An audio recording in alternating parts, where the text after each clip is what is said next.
Hello guys, पुनः एक बार फिर से स्वागत है आपको अपने YouTube चैनल माँ कोचिंग सेंटर पर। पिछले वीडियो में आपने जो हमें बहुत सारा प्यार दिया है, सराहा है वीडियो को, जिससे मैं काफ़ी खुशी महसूस कर रहा हूँ। और पिछले वीडियो में हमने संख्या और इसके क्वालिटी के बारे में जो आपको बातें बतलाई है, उसमें कुछ संख्याओं को हमने कल छोड़ दिया था, लेकिन आज सारी संख्याओं को, पूरी संख्याओं को समाप्त कर दिया जाएगा। तो अपनी आगे वाली जो संख्या है, उस संख्या का नाम है सम संख्या। जैसा कि मैंने कल लिखा था, सम संख्या, इवन नंबर।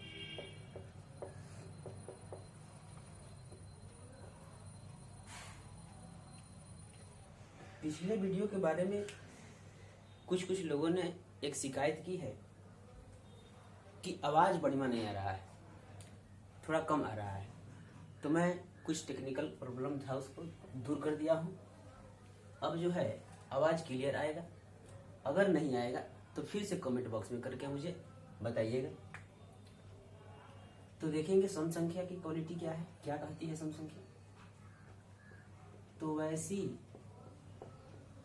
वैसी संख्या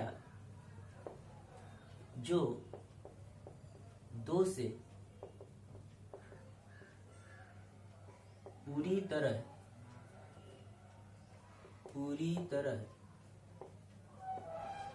विभाजित हो, पूरी तरह विभाजित हो, सम संख्या कहलाती है। तो वैसी संख्या, कोई भी अपने पास संख्या हो, एग्जाम्पल के तौर पर हम लोग लेते हैं 22, 24, 56, 102। इन सभी संख्याओं में चाहे तो आप 2 से भाग डाल करके देख सकते हैं। 2 5 जा 10 और ये आया 2, 2 1 जा 2। देखिए पूरी तरह से विभाजित होगी। इसका मतलब जो है 102 अपनी सम संख्या हुई। 102 सम संख्या हुई। तो अब छोटी छोटी संख्याओं को तो आप भली भांति देख करके, ये आपको टेबल याद होगा तो बता सकते हैं आप। लेकिन हमने बताया था क्वालिटी के बारे में, क्योंकि अपना मुख्य उद्देश्य है संख्याओं की क्वालिटी के बारे में हम लोग बढ़िया से जान जाए। तो अभी हम लिखेंगे एक नोट कह रहा है कि सम संख्याओं के इकाई अंक पर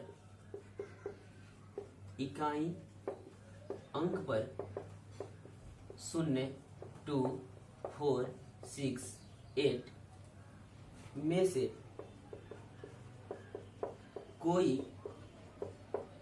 भी हो सकता है। एक बार मैं फिर से पढ़ के सुना देता हूँ कि सम संख्याओं के इकाई अंक पर 0, 2, 4, 6, 8 में से कोई भी हो सकता है। जैसे अंत में देखिए क्या आया है, 2 आया है, अंत में क्या आया है, 6 आया है, और ये क्या है 4, और ये क्या है 2।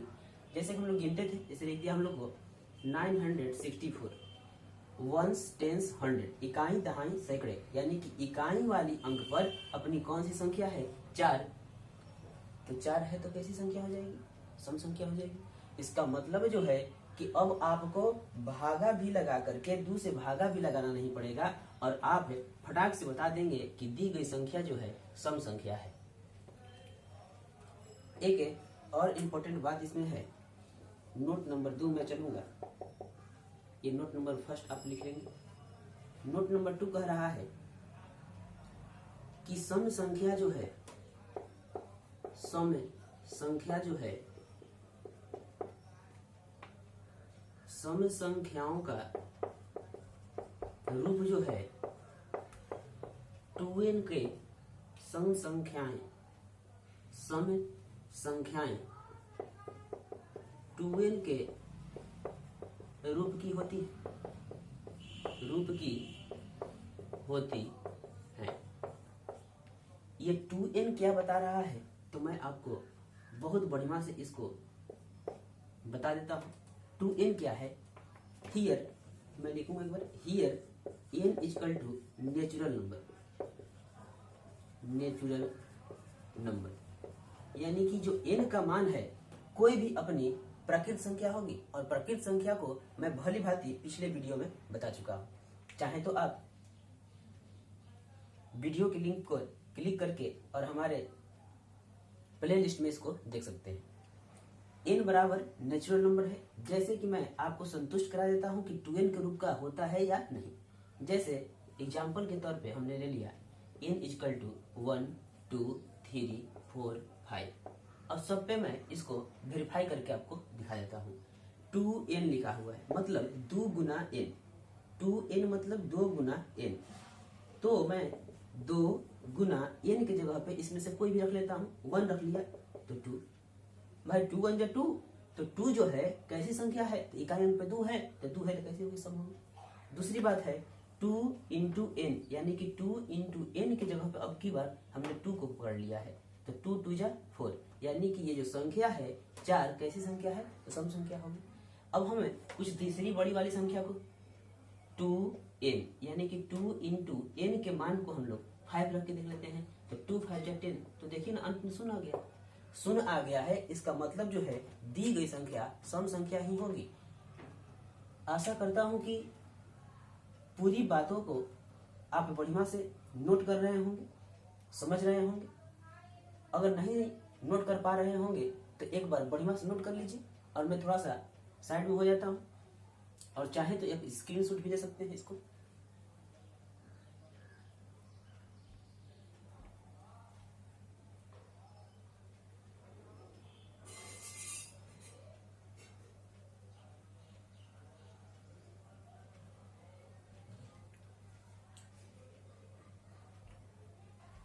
तो आगे वाली संख्या के बारे में हम जानेंगे।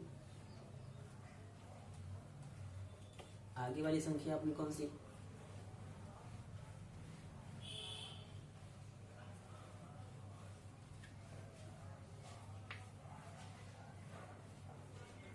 आगे वाली संख्या का नाम होगा विषम संख्या। विषम संख्या यानी कि ऑड नंबर। तो कह रहा है कि वैसी संख्या जो 2 से पूरी तरह विभाजित न हो। देखिए कितना सिंपल है, केवल थोड़ा सा अंतर हुआ है, विभाजित न हो। तो अब ये नहीं होगी तो इसका नाम हो जाएगा विषम संख्या कहलाती है। अरे भाई, जब 2 से विभाजित हो रहा था तो नाम हो गया था सम संख्या, और जब 2 से विभाजित नहीं होगा तो नाम हो जाएगा विषम संख्या। तो देखिए विषम संख्या जैसे देख लेते हैं इसका 90 91 62 63 15 17 ... etc है, मतलब और भी हो सकता है। जैसे देखते हैं 91 का भागा जो है हम 2 से डाल के देखते हैं, तो 9 जो है 4 2 8 से ले जा सकते हैं इसको, 1 बचा, ऊपर से आएगा 1, 2 5 10, 1 बच गया। हमको तो रिमाइंडर मिल गया है। जब रिमाइंडर मिल गया है तो इसका मतलब ये पूरी तरह विभाजित नहीं हुआ है, अभी और भी कर सकता है, आगे जा सकता है। तो हम लोग क्या कह देंगे कि ये पूरी तरह विभाजित नहीं हुआ है, पूरी तरह विभाजित नहीं हुआ है, इसका मतलब यह है विषम संख्या है। सम संख्या वाली जो परिभाषा थी उसमें हमने कुछ उसके रूप की चर्चा की थी, तो इसमें भी हम इसके रूप की चर्चा करेंगे। तो आप नोट पे ध्यान देंगे, विषम संख्याओं के इकाई अंक पर 1 3 5 7 9 में से कोई भी हो सकता है, कोई भी हो सकता है।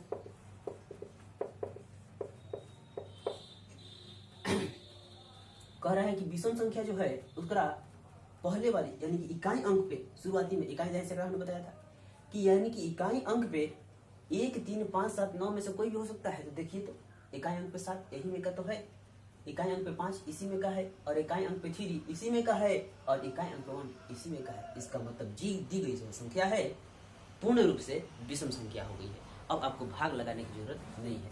अगर आपको कितना भी बड़ा अंक लिख दिया जाए 9652 53 54 55 जो भी है, तो आपको किसी भी अंक का पूरा अंक पे ध्यान नहीं देना है, यानी कि पहली डिजिट पे इकाई अंक पे ध्यान देना है। इकाई अंक 3 है, इकाई अंक 3 है तो कैसी संख्या हो जाएगी? विषम संख्या हो जाएगी। अब आगे आप इसको कॉपी कर ले।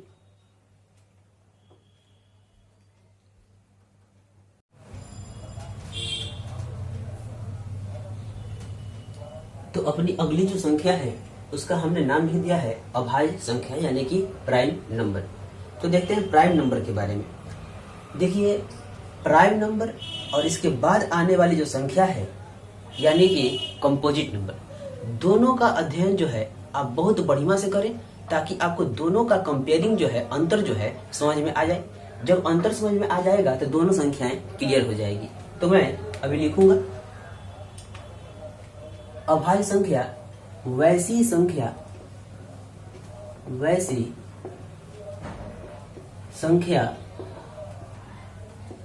जो एक एवं स्वयं से विभाजित हो, एक एवं स्वयं से विभाजित हो। अर्थात इसको कह सकते हैं हम लोग, अर्थात यहाँ पे मैं इसकी दूसरी परिभाषा करके बना देता हूं। अर्थात क्या कह रहा है, अथवा भी इसको समझ सकते हैं आप, और भी समझ सकते हैं। वैसी संख्याएं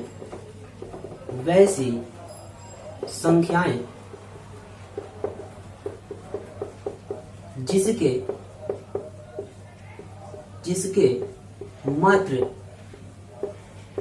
2 ही गुणनखंड हो, 2 ही गुणनखंड हो, मतलब उसका मात्र दुए गो दोस्त हो। दुए गो दोस्त हो मतलब कि वो केवल दुए आदमी से कटता हो, तब उसका नाम अभाज्य संख्या हो जाएगा। यानी कि यहाँ पे भी वही बात कर रहा है, एक एवं स्वयं, दुए आदमी तो हो गए, अहियों का कर रहा है दुए गो दोस्त हो। तो दो गो से दोस्त हो यानी कि जैसे कि दोस्त मतलब उसका गुणनखंड फैक्टराइजेशन। तो हम अभी देखते हैं, इसको देखेंगे, लेकिन एग्जाम्पल के तौर पर मैं आपको समझा देता हूं। एक संख्या में लिखता हूं 2 3 5 7 और यहाँ पे मैं लिख दिया 11 डॉट डॉट डॉट। और आगे भी मैं एग्जाम्पल, बहुत सारा भी एग्जाम्पल इन दोनों संख्याओं पे देने वाला हूँ। तो जैसे कि 2 जो है ये किससे कटने वाला है, या तो 1 से कटेगा और नहीं तो किससे कटेगा, 2 से कटेगा।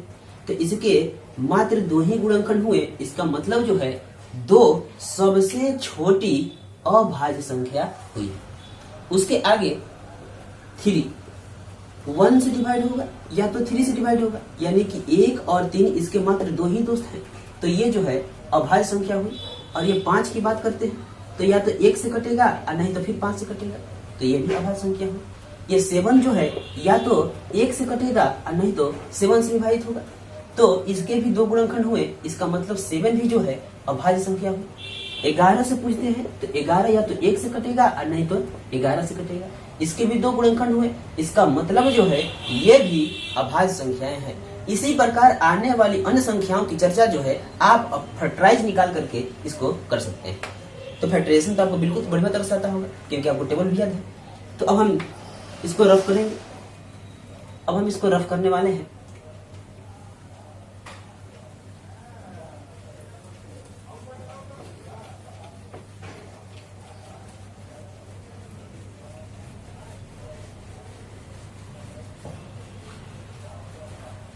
थोड़ा सा केवल परिभाषा बदलेगा और आप संख्याओं से परिचित हो जाएंगे। थोड़ा सा परिभाषा बदलेगा और आप संख्याओं से परिचित हो जाएंगे, ताकि आने वाले जो हम लोग गणित का सॉल्यूशन करें तो आपको किसी भी प्रकार का दिक्कत उत्पन्न ना हो। आगे, भाज्य संख्या। भाज्य संख्या का मीनिंग में लिख देता हूं, कंपोजिट नंबर। हमने कल भी कहा था कि आप मीनिंग के साथ साथ इसको लिखते चलेंगे। जैसे कि मैंने मीनिंग हर एक स्टेप में लिखा है, हर एक पॉइंट का मीनिंग लिखा है, तो आप भी मीनिंग को नोट करते चलेंगे। तो अभी देखते हैं परिभाषा में क्या बदला है। तो वैसी संख्याएं, यहां से खत्म होगा, वैसी संख्याएं वैसी संख्या जिसके दो से अधिक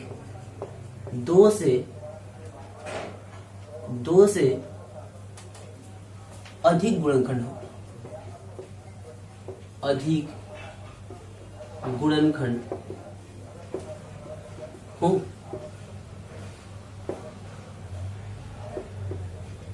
भाज्य संख्या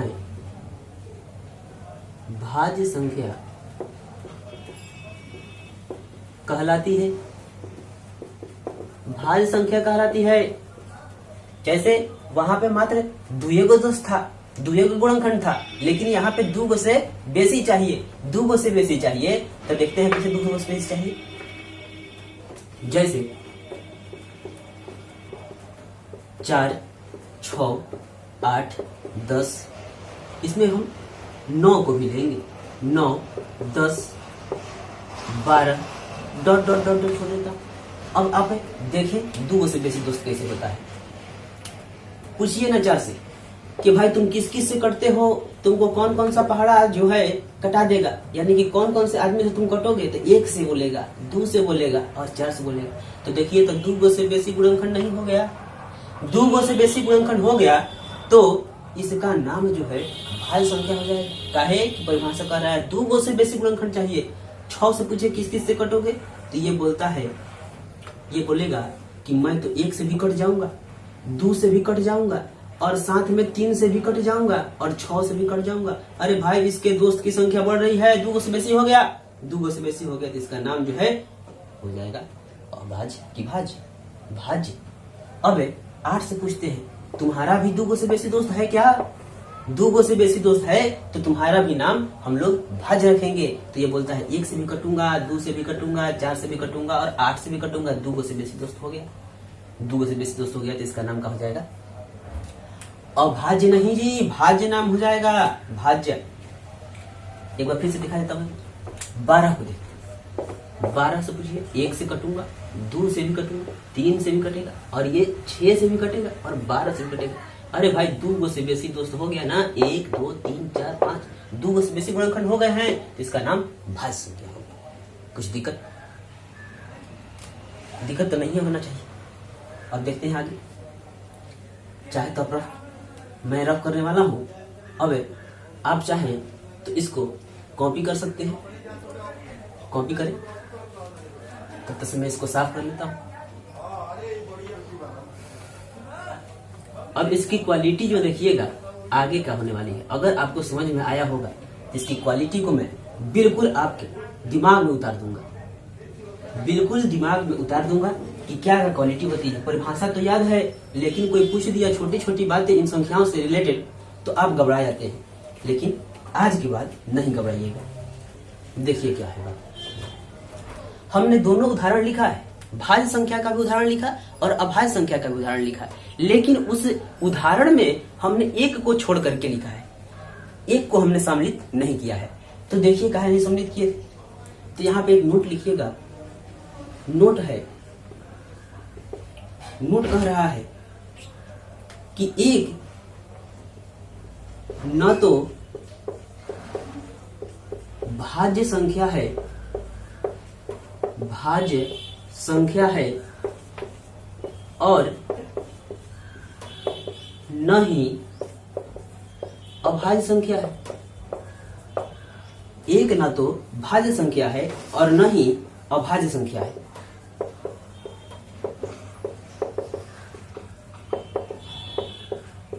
याद रखिएगा, एक ना तो भाज्य होगा और न ही अभाज्य होगा। तो अब एक तो न तो भाज्य है और ना ही अभाज्य है। अब हम आगे देखते हैं, जैसे संख्या विचार करिएगा।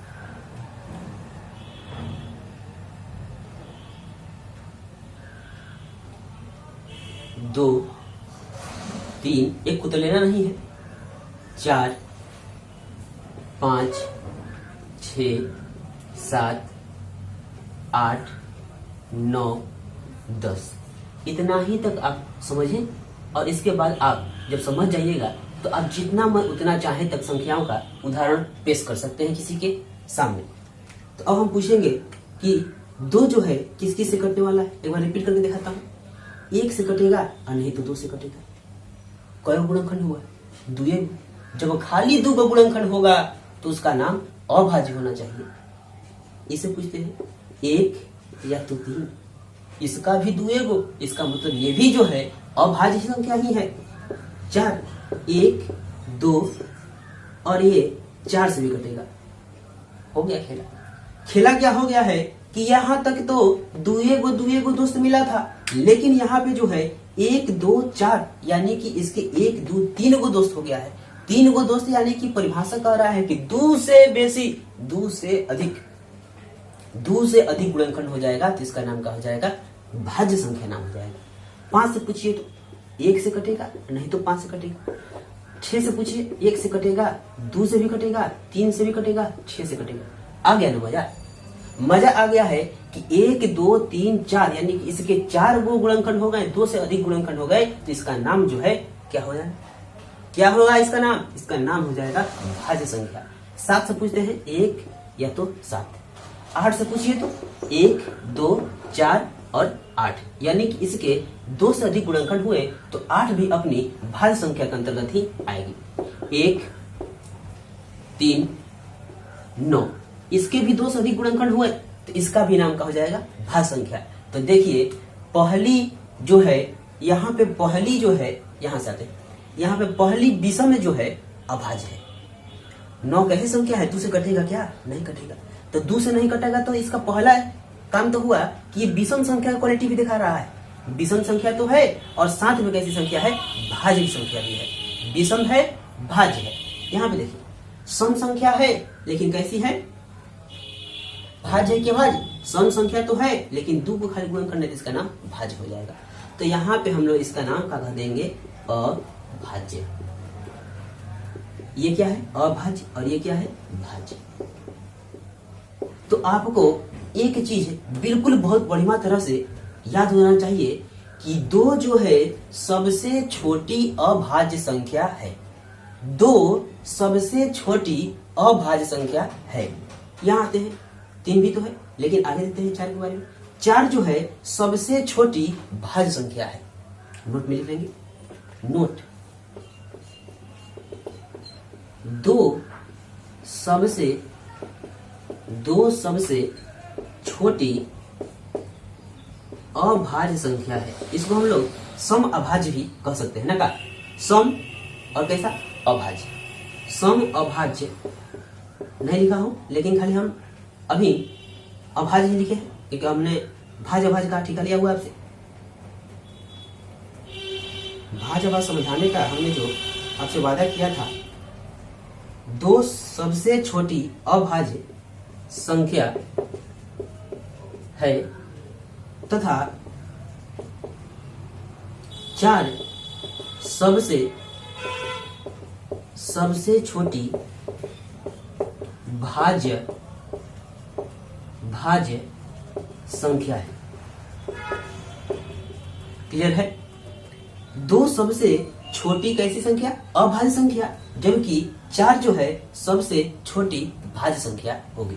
आप इसको बढ़िया तरह से देख लीजिए एक बार और नोट कर लीजिए ताकि मैं इसको रफ कर सकूं अभी।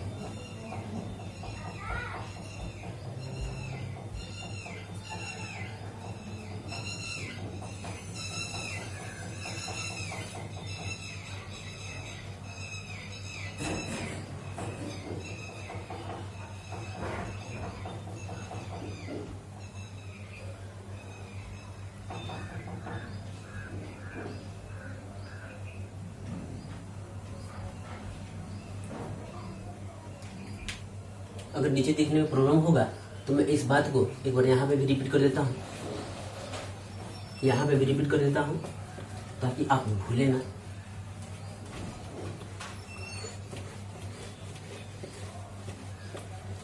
यहाँ देखेंगे एक बार फिर से, नोट कह रहा है कि दो जो है दो सबसे छोटी अभाज्य संख्या है, जबकि 4 यानी कि 4 सबसे छोटी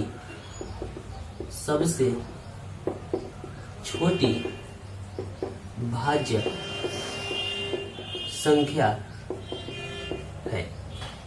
ठीक है, तो 2 सबसे छोटी अभाज्य हुई और 4 जो है सबसे छोटी भाज्य संख्या हुई। अगर किसी को नीचे नहीं दिखाई दे रहा था तो मैंने ऊपर भी लिख लिया है।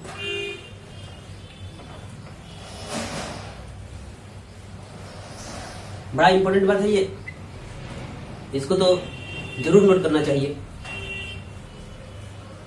नहीं तो किसी ने पूछ दिया कि संख्या पद्धति जानते हो तो एक जवाब बताओ, एक जवाब दो कि बताओ सबसे छोटी भाज्य संख्या और सबसे छोटी अभाज्य संख्या कौन है, तो घबरा जाइएगा। अगर चाहते हैं ना घबराएं तो नोट करते रहें आगे। हाँ, तो मैं इसको भी अब रफ कर लेता हूँ, आप लोगों ने लिख लिया होगा इसको।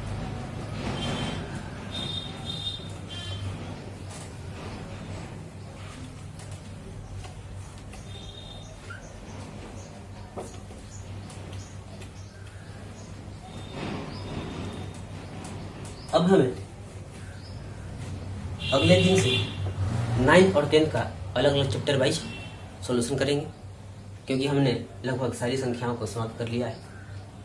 अब थोड़ा सा और बात कर लेता हूँ आपसे।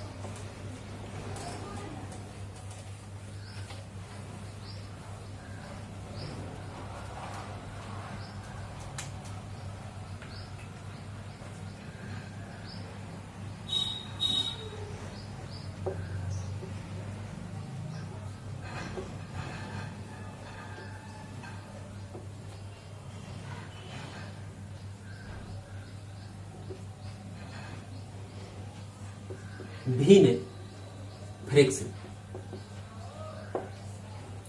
भिन्न की बात कर देता हूं, यानी कि फ्रैक्शन की बात कर देता हूं। फ्रैक्शन हमें चाहिए ही चाहिए।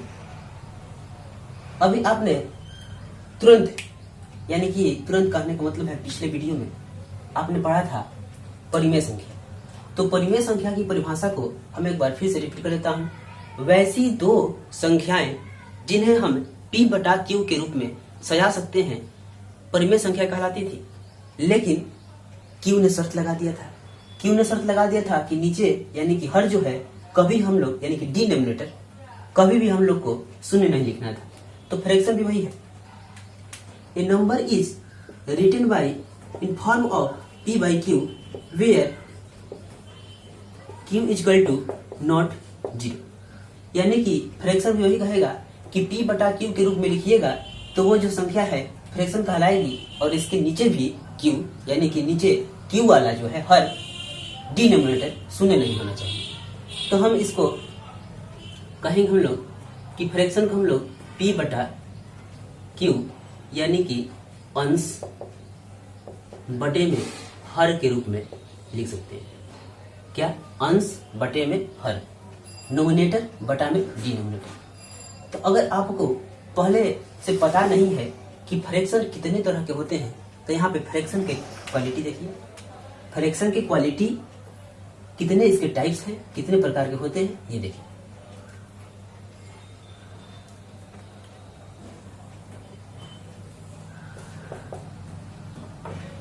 पहले तो मैं बात करूंगा यूनिट फ्रैक्शन की बात। यूनिट फ्रैक्शन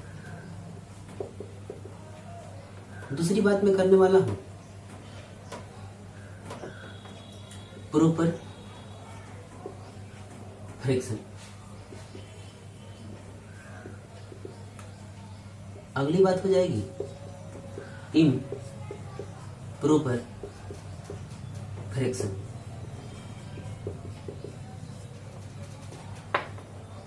अगली बात हो जाएगी मिक्स्ड फ्रैक्शन।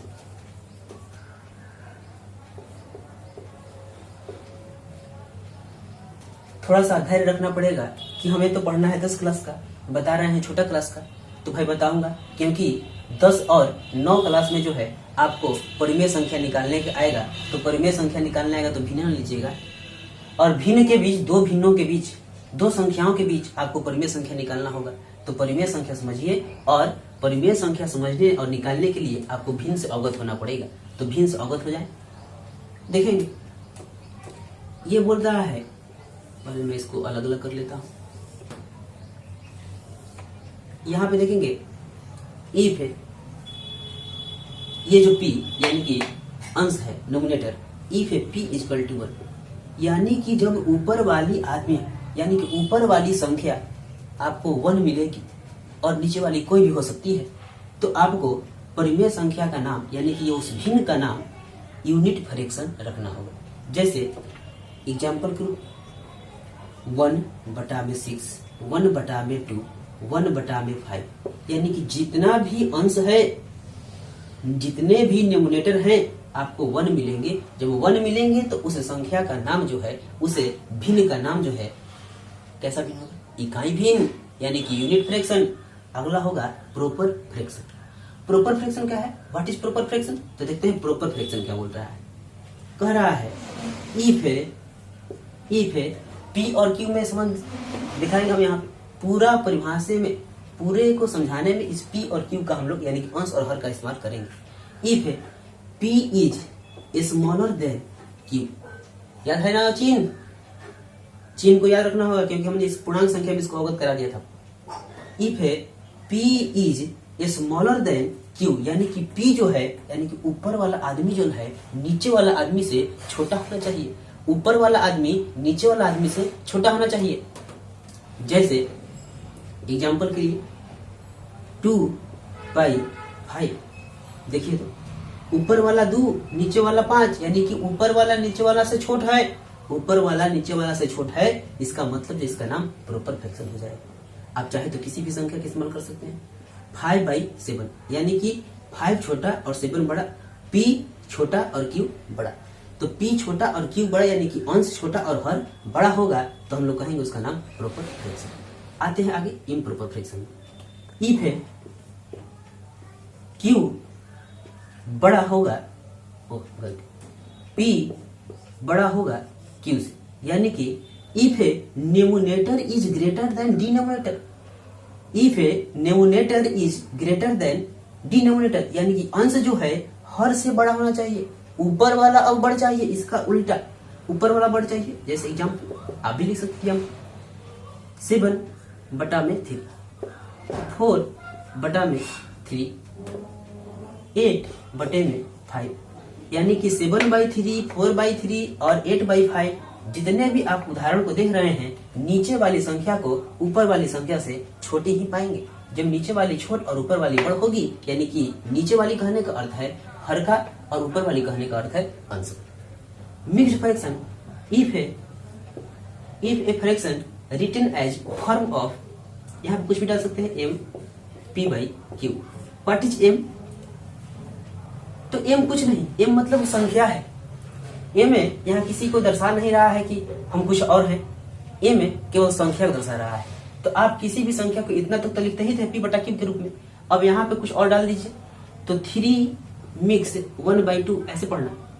3 मिक्स 1/2, यहाँ पे हमने m के रूप में 3 का चयन किया है, और 4 मिक्स 3/5 इस तरह से लिख दिया, 1 मिक्स 1/3 इस तरह से लिख। तो अगर आप 1 2 3 मिक्सचर सब्जी आप लोग खाए होंगे, मिक्सचर सब्जी जो है उसमें मिक्स लिखा हो ना, मिक्सचर, तो मिक्स जो है उसमें 2 या 2 से अधिक को मिलाकर हम लोग बनाते हैं। तो इसमें भी 2 से अधिक को यानी कि 3 को हम लोग मिलाया है, इसीलिए इसका नाम अपना मिक्स्ड फ्रैक्शन, भूलिएगा नहीं, ये हमने समझने के लिए कह दिया है, इसका सब्जी से कुछ लेना देना नहीं है।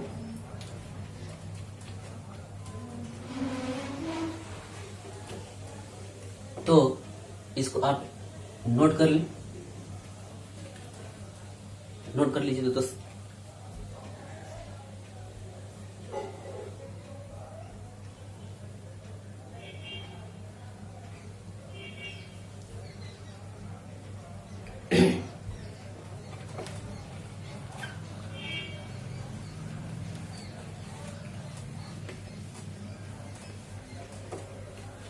अगर आपने शुरू से लेकर के अंत तक वीडियो को देखा होगा तो आशा करता हूं कि आपको किसी भी प्रश्न का सॉल्यूशन करते समय दिक्कत का सामना नहीं करना पड़ेगा। और ऐसे तो दिक्कत मैं होने नहीं दूंगा, दिक्कत तो होने नहीं दूंगा। अब देखते हैं।